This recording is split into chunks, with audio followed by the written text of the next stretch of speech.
Hi everyone. True engineering के इस video के अंदर हम डिस्कस करेंगे जो नेक्स्ट टॉपिक है which is called service oriented approach. And ये बहुत बहुत ज़्यादा इंपॉर्टेंट है and sometimes you can also say service oriented architecture. तो वो एक ही चीज़ है, ठीक है।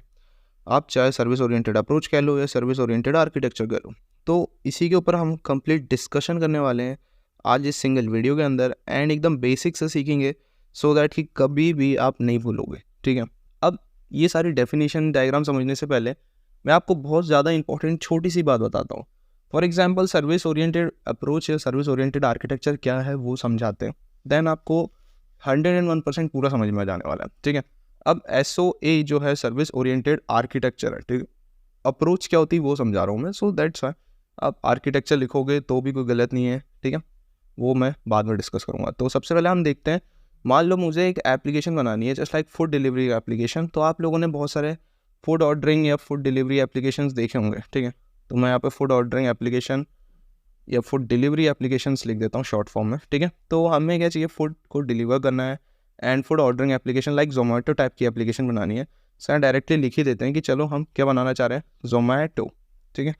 सो जोमेटो बनाना चाह रहे हैं तो किस तरीके से बनेगा यार जोमेटो, उसके बारे में डिस्कस करना है। तो देखो जोमेटो डायरेक्टली इस तरीके से डायरेक्टली एक बारी में 101% पूरा नहीं बन सकता। अगर आप लोग जोमेटो जैसे एप्लीकेशंस ओपन करोगे तो आप पे कुछ सर्विसेज मिलेंगी जस्ट लाइक कि एक कहीं ना कहीं आपको क्या मिलेगा कि यार लॉग इन साइन अप वाली या ऑथेंटिकेशन वाला काम करना पड़ेगा। तो एक सर्विस में उसको मान लेता हूँ।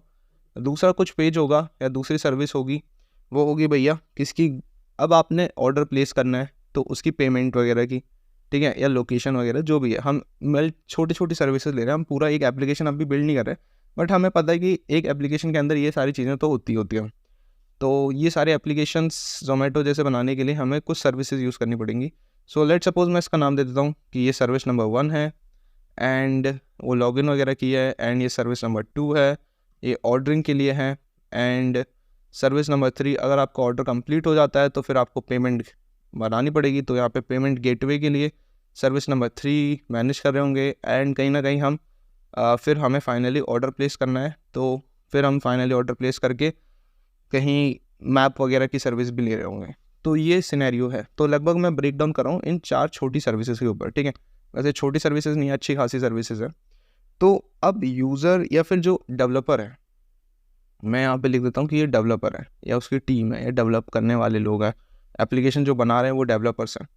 सो डेवलपर्स किस तरीके से एप्लीकेशन बनाएंगे उसके बारे में अपन समझते हैं। जो सर्विस ओरिएंटेड आर्किटेक्चर क्या कहता है कि ये जो सर्विसेज हैं इतनी सारी या मल्टीपल जो सर्विसेज हैं, उसको आप या तो खुद से डिज़ाइन करो, समझ रहे हो, या तो आप खुद से डिज़ाइन करो कि सर्विस 1 लॉगिन ऑथेंटिकेशन वाली सर्विस है, सर्विस 2 आपकी ऑर्डरिंग या समझ रहे हो उसकी सर्विस है, नेक्स्ट सर्विस पेमेंट गेटवे की है, एंड इस तरीके से फूड मतलब किस तरीके से लोकेशन वाइज सर्विस है, तो फोर्थ वाली सर्विस जो आपकी मैप वगैरह की सर्विस है। तो इस तरीके से या तो आप खुद सर्विस बनाओ एंड उसको बाद में क्या कर दो, इंटीग्रेट कर दो। इंटीग्रेट मतलब मर्ज करके फाइनल एक एप्लीकेशन बना लो लाइक जोमेटो टाइप का, ठीक है। एक तो ये पॉसिबिलिटी है, एंड उसी के बिहाफ में दूसरी पॉसिबिलिटीज़ क्या हो सकती है कि हम जो है डायरेक्ट जो सर्विसेज हैं वो सामने वाले से ले सकें, ठीक है।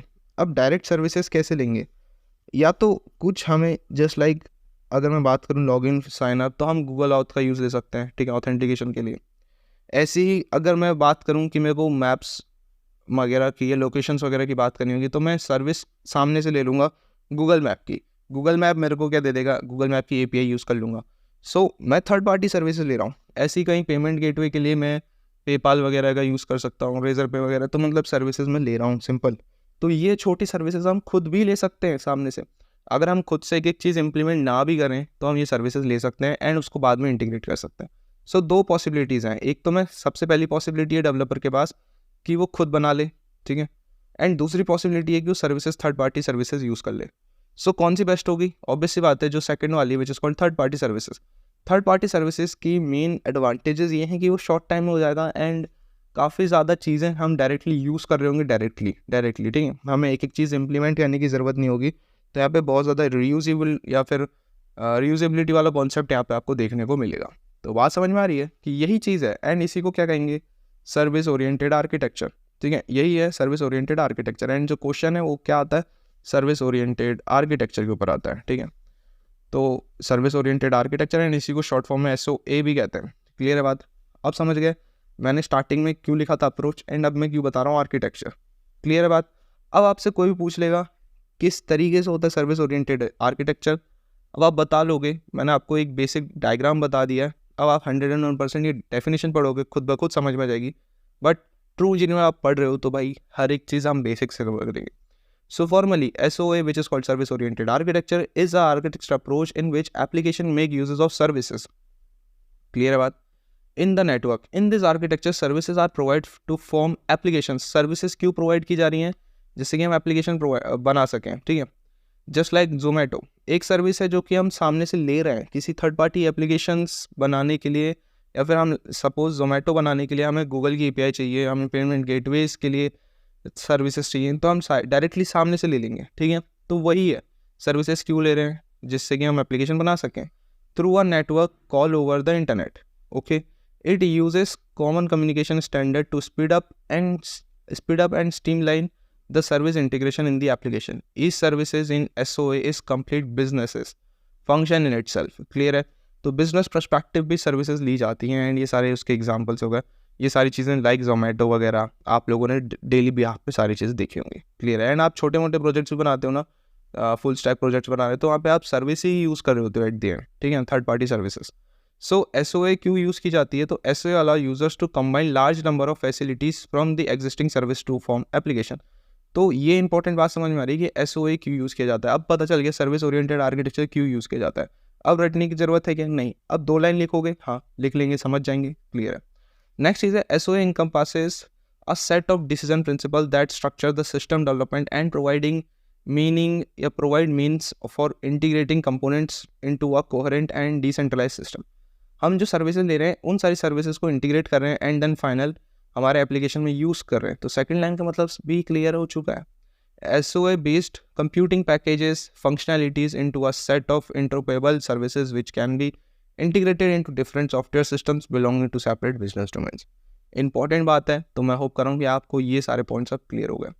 अब इसके ऊपर यार और डिटेलिंग में चलते हैं एंड डायग्रामेटिकली भी समझते हैं। तो सर्विस ओरिएंटेड आर्किटेक्चर कुछ आप देखोगे कहीं ना कहीं आप एप्लीकेशन बना रहे हो, फ्रंट एंड बना रहे हो, ठीक है, UI बना रहे हो, कहीं ना कहीं आप उन सारी सर्विसेज का यूज़ ले रहे होंगे। जस्ट लाइक इम्प्लीमेंटेशन हो सकता है आप डायरेक्टली कई बार कर रहे हो, कई बार नहीं भी कर रहे होते हो। तो ये सारी चीज़ें आप यहाँ पे बता सकते हो। ऐसी सर्विस बस, सर्विस रिपोजिटरीज, ये सारा भी आप सर्विस आर्किटेक्चर के अंदर बता सकते हो।